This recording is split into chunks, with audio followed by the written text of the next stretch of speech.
Praise the Lord. ஏசாயா 12ஆம் அதிகாரம் 3வது வசனம். நீங்கள் இரட்சிப்பின் ஊற்றுகளிலிருந்து மகிழ்ச்சியோட தண்ணீர் மொண்டு கொள்வீர்கள். ஆமென்.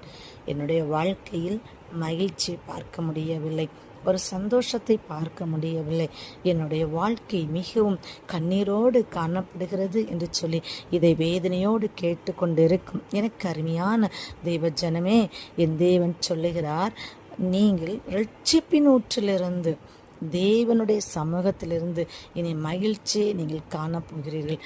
கண்ணீரை கண்ட நாட்களுக்கு பதிலாக என் தேவன் உங்களுடைய வாழ்க்கையை ஒரு மகிழ்ச்சியை தரப்போகிறார். அன்பும் இரக்கமும் நிறைந்த எங்கள் அன்பின் நல்ல பரலோக பிதாவே, இந்த அதிகாலை வேளையில் என்னோடு இணைந்து ஜெபிக்கிறதான பிள்ளைகளை உடைய கரத்தில் ஒப்பு கொடுக்கிறேனப்பா. கண்ணீரோடு காணப்பட்டதான நாட்களுக்கு ஒரு மகிழ்ச்சியும் சந்தோஷத்தையும் உடைய பிள்ளைகளுக்கு கட்டளையிடும்படியாக ஜெபிக்கிறேன். ஆமென். கர்த்தர் தாமே உங்கள் ஒவ்வொருவரையும் அபரிதமாய் ஆசீர்வதிப்பாராக. God bless you.